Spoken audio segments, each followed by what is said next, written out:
naman na itsura ng ano nyo. Wala kayong probeta. Meron po, sir. Gigibain namin yun ngayon. Alam po namin, sir. Alam namin yung sitwasyon namin. Kadamay ka, no? Oo nga po, Punong-puno sir. ang Maynila. Bumalik kayo sa probinsya ninyo. Oo nga po, sir.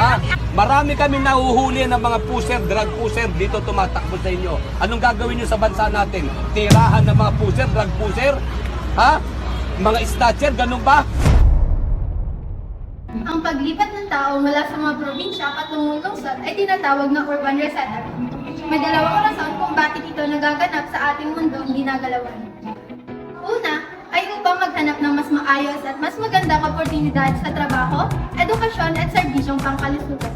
Pangalawa ay dahil naman sa mga natural na sakuna tulad ng mga bagyo, lindol at pagputok ng mga bulkan.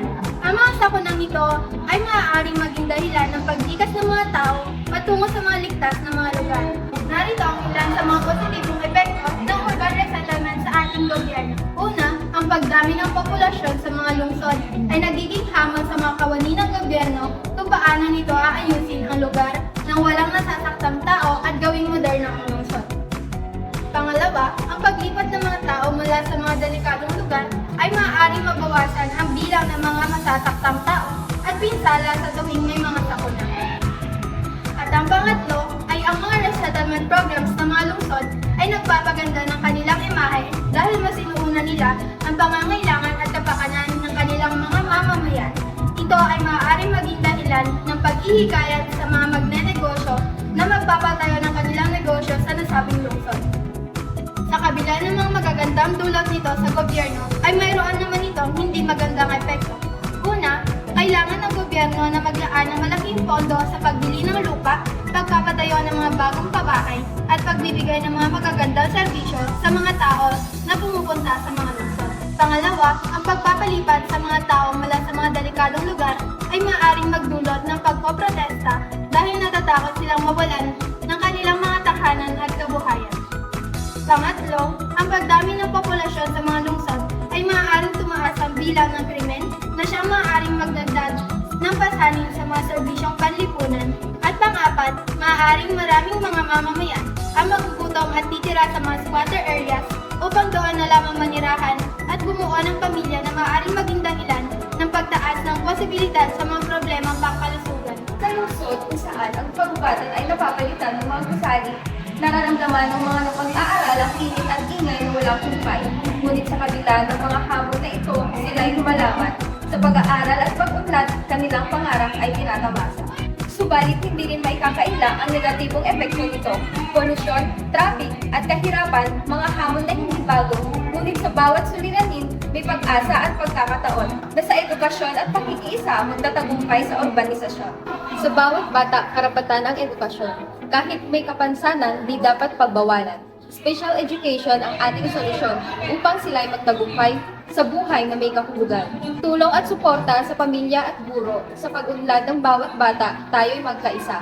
Sa special education, ang pag-asa ay sumisibol para sa kinabukasan na puno ng pag-ibig at pag-asa. Tulong at suporta sa pamilya at guro sa pag-unlad ng bawat bata, tayo'y magkaisa. Sa special education, ang pag-asa ay sumisibol para sa kinabukasan na puno ng pag-ibig at pag-asa. Sa lungsod na nag-uumapaw, edukasyon ang susi upang ang bawat bata ay magkaroon ng masaganang buhay. Ngunit sa gitna ng kahirapan at karamihan, ang edukasyon ay dapat nating bigyang halaga.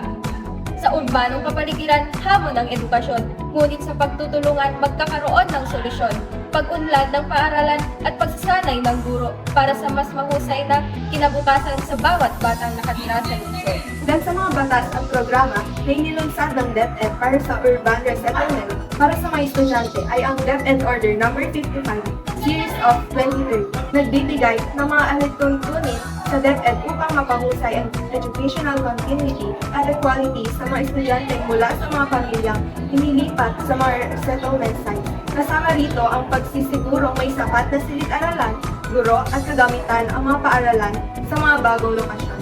School Building Program, bahagi ng DepEd's Basic Education Facilities Fund of DEFF na naglalayong magtayo ng mga bagong paaralan at classroom sa mga lugar na may mataas na demand dahil sa urban resettlement. Adopt a School Program, isang inisyatibo kung saan ang pribadong sektor at ang mga NGO ay nahihikayat na tumulong sa pagunlad ng mga paaralan sa resettlement areas. Sa pamamagitan nito, nagkakaroon ng karagdagang pondo at suporta ang mga paaralan upang matugunan ang mga pangangailangan ng mga estudyante. Ang mga polisiya ng DepEd ay nasisiguro na ang mga mag-aaral ay hindi malilito sa kanilang pag-aaral kahit na sila ay nailipat.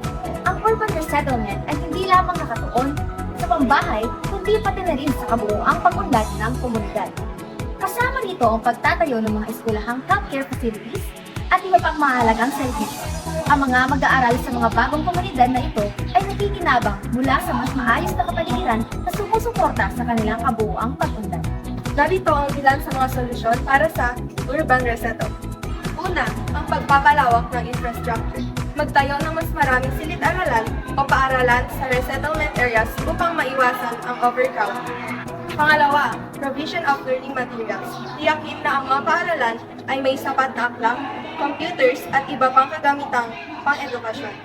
Ang panghuli ay ang continuous professional development. Magbigay ng regular na training at workshops para sa mga guro upang mapabuti ang kanilang kakayahan sa pagtuturo, lalo na sa mga batang may iba't ibang pangangailangan.